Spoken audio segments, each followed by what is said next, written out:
Hello, my name is Brave Mhonie. I'm the General Manager of Solar Aid Malawi, and my role is to manage day-to-day activities of Solar Aid in country.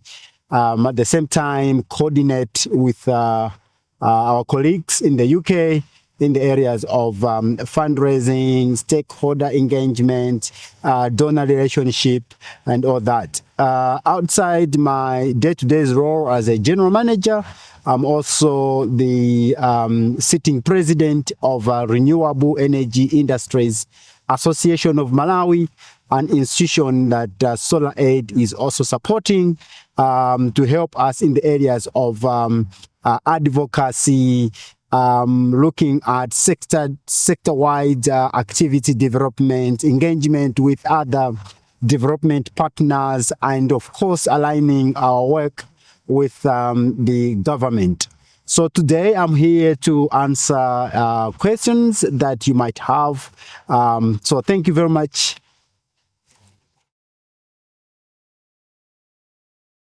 Yeah, I started working for Solar Aid back in 2006. And what really sparked me to join the institution was the vision, and also the activities that were proposed to be done were in line with the experiences that I had myself growing up in the villages, using kerosene, using poor quality of lighting for reading, for example, and even just during family gathering. And I experienced the hardship of not having quality light in our homes. And because of that experience, it really resonated with my experience that what Solar Aid wanted to do in Malawi and beyond is something that has tangible impact on people's lives. So that's what really attracted me to join Solar Aid. And I should also mention here that growing up, I really wanted to become a medical doctor, treating people suffering from different types of problems. And now learning that I could actually stop some of these healthy problems from infecting people by simply introducing a quality light, for me was like really also aligning with my career aspirations, that is doing something that creates a good quality life of someone on earth. And that's what really resonated and locked me in to continue working with Solar Aid. So that's how I ended up being at Solar Aid. Yeah, a lot has happened, to be very honest. When I started, people didn't really know that solar technology exists. People didn't know where they could find the product. And even on the market, we didn't have products that were tailored for different types of people. We're talking of people with a good quality income that can afford big systems, backup systems, to those who can barely afford a basic portable solar light. So the technology, again, didn't really exist. Today, we're talking of so many products are available on the market. Different business models have been developed. People have been made aware of the existence of the technology, how it works, and affordability barriers are also being eliminated through different initiatives done by different types of stakeholders. And this has created a better environment where people can now access electricity within affordable means, and also quality technology exists, including access to financing to actually enable that technology to get into the hands of different people. So things have progressed very well. The market has developed. People are aware. Now it's just a question of taking action and making sure that everyone is having access to electricity. Otherwise, all the elements that we need exist at the moment. Why energy access needs to be prioritized? Ah, Energy, I take it as a brand for prosperity. if you look at energy, without energy, education will be compromised. You can't read in the dark, right? And students' performance will be compromised because they can't study at home or they can't study at night. So education will heavily be affected because of lack of energy. We're talking of productivity of people will also be compromised. Why? During the day, we have got limited hours. We need to extend our working hours to be able to increase our productivity, which eventually will also affect the country's GDP. So it's important that we increase people's productivity through making sure that they have got access to energy. Areas of health will also be compromised.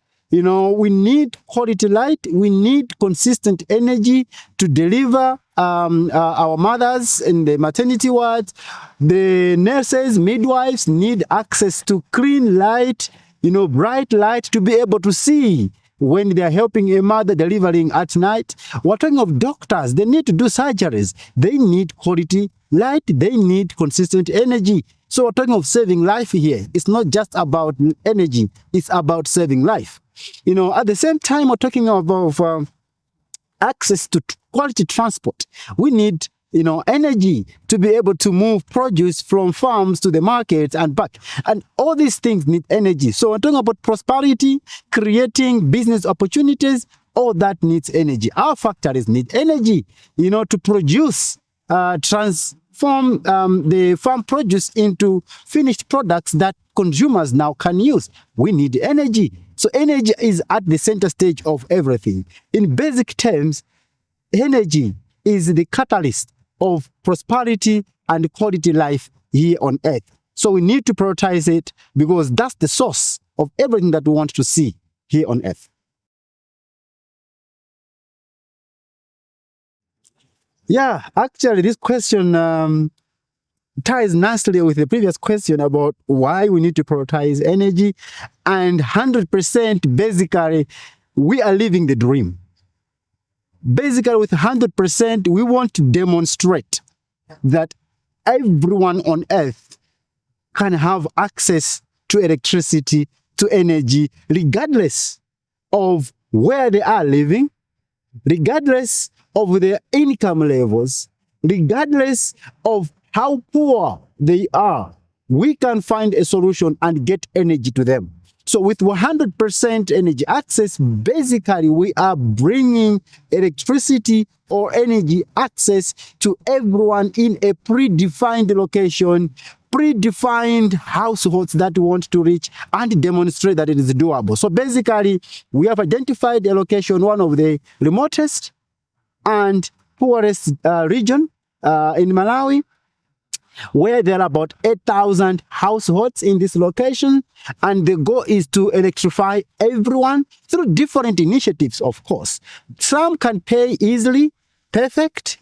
Those that cannot afford, we need to collaborate with the government and other development partners to find a sustainable, workable solution to reach those who can't afford for valid reasons. So basically, that's what we're trying to do. And in 100%, we're not just looking at doing everything ourselves. This is where strategic collaboration becomes so important. So we know that in this area where we are, there is some form of grid presence, but very few, about only 1% of people are connected to the grid. We are also fully aware that we've got companies that are selling solar home systems or energy products to people. Those that are wealthy and have got money, yeah, they'll buy and own it. Those that can't afford, we are bringing energy as a service, as another business model to stretch and reach everyone. So at the end of the day, we're going to have a nice report which will show us out of these 8,000 communities, X percentage have got grid connection, Y percentage have got their own system that they purchase and they own, and this percentage, they have got energy as they are accessing energy through energy as a service. So in that way, we'll demonstrate that to the nation that this is doable, and hopefully we'll now find a way to replicate across the country and reach everyone. So that's it. What really inspired this model is just being tired of energy poverty. We keep talking about it. The sector has generated numerous reports which clearly stipulates that by 2030, we're going still to have thousands of people living without electricity. And yet technology exists, financing models exist, institutions exist, governments exist, and they're all talking about we need to achieve universal energy access. We have talked enough. Now we need to demonstrate action and commit to it. So basically, that's what really inspired, that we must do this to show the world that it is doable.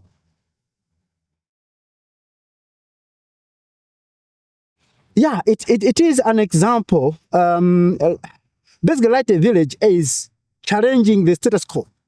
That's what it is. And it's taking that bold step of not just looking at selling to individuals. We are not just selling a product. We are providing energy. That's the first switch. That's the main change. Secondly, we are not just looking at those that can't afford.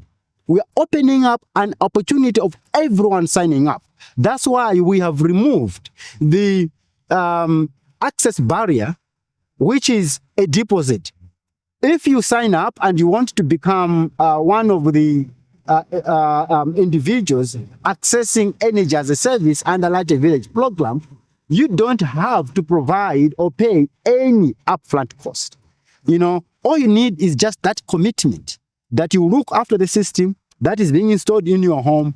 And when you've got cash, of course, within the certain limits, you'll be buying electricity and using the system. So in that way, access or affordability barrier has been eliminated. Secondly, with Light a Village, because we're selling energy, not a product, people buy energy when they need it, when they need to use it. So already they're not tied to a hardware, they are simply tied to electricity and based on what they want to use it for. So there's flexibility as to how much you can pay for electricity at any particular time. In this case, people can budget within their limited financial means to have electricity at the same time to be able to afford other household activities, talking of food, healthcare, education, and all that. So basically, Light a Village is to really, it has been designed to simulate, to get into the normal lifestyle of an individual in the poorest community, to have electricity within the limited financial means that they have, but still having electricity and being able to pay for it and having a self-sustaining model within it. So that's what the Light a Village is all about.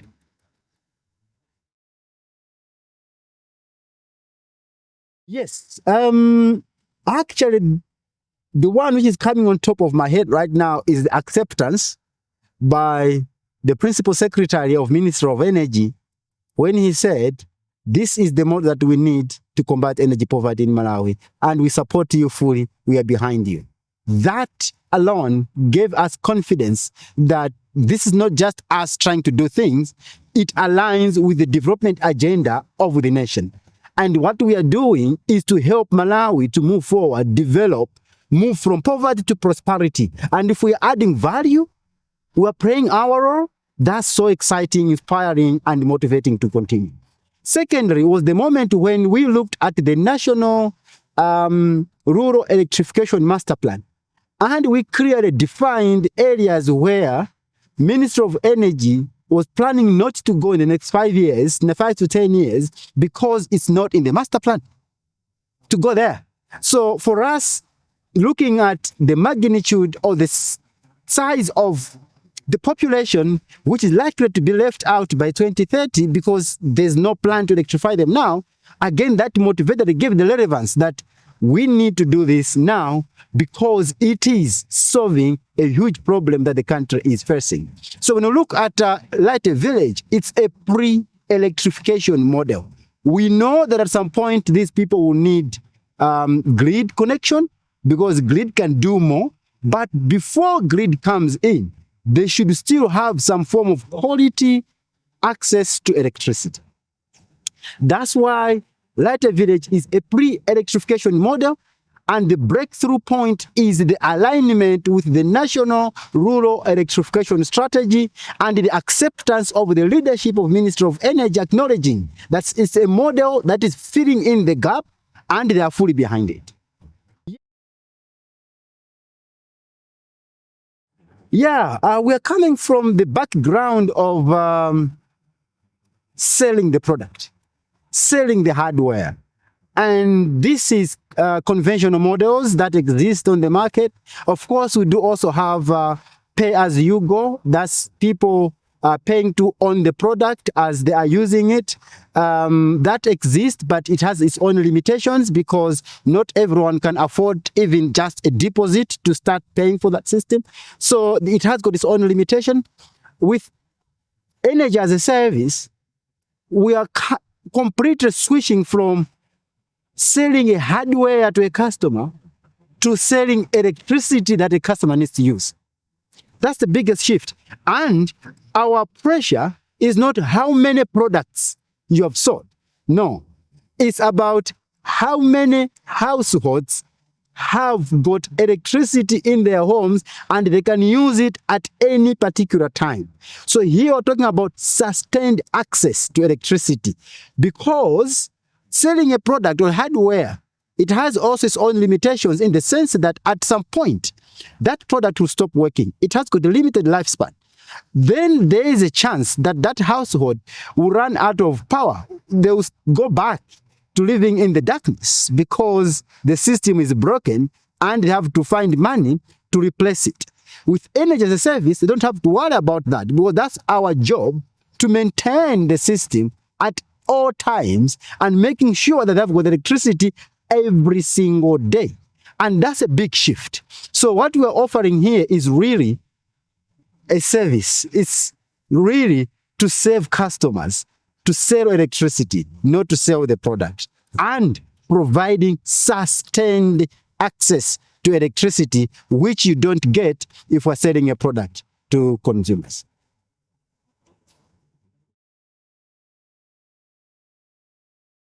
What is needed to achieve 100% access? That's a really good one. There's a lot. There's a lot in there. I think the first thing is alignment in the electrification plans or strategies, because we do have a lot of people, a lot of institutions interested to participate and play a role. But often we have seen duplication of efforts where resources are being wasted because of lack of that alignment. So I would love if we had one plan for the country and the plan clearly defining where the gaps are and who should come in to do what. And the moment to achieve that, then development partners, investors, and other stakeholders designing their program, designing their activities based on the gaps that have been clearly defined in a cohesive strategy. So that's what we need. If we can get that, I'm sure we'll move very, very fast. Secondly, continuous innovation, because new models are emerging every day. New technologies are coming up every day. We need flexibility to make sure that we are capturing the values coming in with all these new models. Therefore, innovation is very, very important, continuous innovation. Secondly, I think is commitment from the governments, because yes, we can, stakeholders, development partners can come up with different models. But if the government is not prioritizing those areas, it will be very difficult for people to implement tangible projects. So I think the government also really coming into play and really demonstrating commitment and, most importantly, driving action that should inspire other parties to come in and play their role. So yeah, as I said, I can talk for the whole day. There's a lot that we can do, but these three things I think will be a game changer.